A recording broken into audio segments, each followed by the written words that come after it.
नमस्ते। चलिए आज हम सीधा टाइम ट्रैवल करते हैं और पहुंचते हैं इंडिया के स्टोन एज यानी पाषाण काल में। ये वो टाइम था जिसने हमारे इतिहास की एक तरह से फाउंडेशन रखी। एग्जाम्स के लिए तो ये टॉपिक सुपर इंपॉर्टेंट है। तो चलिए शुरू करते हैं।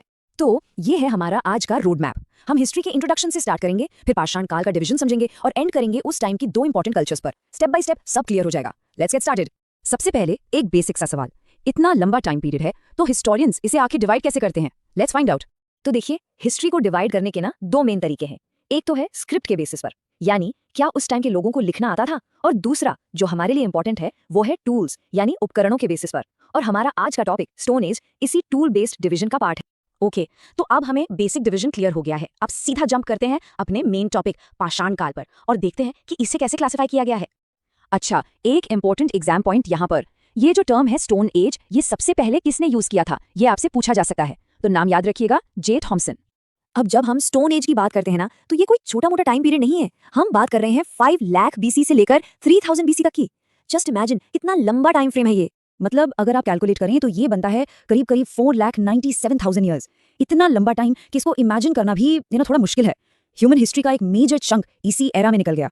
तो शुरू में एक स्कॉलर आते हैं, जॉन लोबक, जिन्होंने इसे दो पार्ट्स में डिवाइड किया, पैलियोलिथिक और नियोलिथिक। सिंपल। लेकिन फिर 1970s में लार्टेट ने इसे और रिफाइन किया और 3 पार्ट्स में डिवाइड कर दिया, जो हम आज तक फॉलो करते हैं। कौन से 3 पार्ट्स? पैलियोलिथिक, मीसोलिथिक और नियोलिथिक। सिंपल भाषा में old stone age, middle stone age और न्यू स्टोन एज। चलिए अब इन 3 में से सबसे पहले और सबसे लंबे वाले पीरियड यानी पैलियोलिथिक एज को थोड़ा डिटेल में देखते हैं। ये अकेला पीरियड 5 लाख बीसी से शुरू होता है और 10,000 बीसी तक चलता है। एक फैक्ट बताऊं, ह्यूमन हिस्ट्री का लगभग 99% टाइम सिर्फ इसी एक एज में गुजरा है। Isn't that amazing? अब क्योंकि ये पीरियड इतना बड़ा है, इसे आगे और आसान बनाने के लिए हिस्टोरियंस ने इसे भी 3 पार्ट्स में डिवाइड कर दिया, लोअर, मिडिल और अपर पैलियोलिथिक। और ये डिवीजन इसलिए किया गया क्योंकि हर फेज में टूल्स और लाइफस्टाइल में चेंजेस आते गए। तो इस टाइम पीरियड का मेन कैरेक्टर कौन था? वेल, इस एरा के शुरुआती हिस्से में जो ह्यूमन स्पीशीज थी वो थी होमो इरेक्टिस। नाम से ही क्लियर है, इरेक्टिस मतलब सीधा खड़ा होने वाला इंसान। और हाँ, यही वो थे जिन्होंने सबसे पहले पत्थर के टूल्स बनाना शुरू किया। ओके, तो अब फोकस करते हैं होमो इरेक्टस के टाइम पर, यानी लोअर पैलियोलिथिक एज पर। देखते हैं कि इसकी इंपॉर्टेंट कैरेक्टरिस्टिक्स क्या क्या थी। इंडिया में प्री हिस्टोरिक पीरियड की स्टडी की कहानी एक नाम के बिना अधूरी है। रॉबर्ट ब्रूस फुट, इन्हें father of the pre historic period in India भी कहा जाता है। क्यों? क्योंकि उन्होंने ही इंडिया में सबसे पहले इस पीरियड के टूल्स डिस्कवर किए थे। ये नाम एग्जाम के लिए एब्सोल्युटली क्रूशियल है, नोट कर लीजिए। तो ये टाइम फ्रेम है 5 लाख से 50,000 बीसी का, और इस दौरान इंडिया में टूल्स बनाने के 2 अलग अलग ट्रेडिशंस या कह सकते हैं कल्चर्स डेवलप हुए। चलिए उनके बारे में जानते हैं। तो अब बात करते हैं उन 2 मेन कल्चर्स की। एक है चॉपिंग कल्चर और दूसरी है हैंड एक्स कल्चर। जैसा कि नाम से ही लग रहा है, इनका क्लासिफिकेशन इनके स्पेशल टूल्स के बेसिस पर किया गया है। तो एक तरफ है चॉपिंग कल्चर, इसका दूसरा नाम है सोन संस्कृति। क्यों? क्योंकि इसके एविडेंस सोन रिवर वैली में मिले। सिंपल।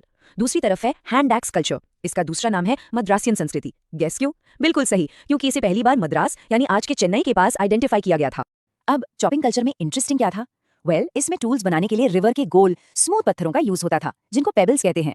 वो पत्थर के मेन हिस्से यानी कोर को यूज करके टूल बनाते थे, इसलिए इसका एक और नाम है कोर कल्चर। और अब आते हैं हैंड एक्स कल्चर पर। यहाँ के लोग बेसिकली हंटर गैदरर्स थे, मतलब शिकार करना और जंगल से खाना पीना कलेक्ट करना, यही उनका लाइफस्टाइल था।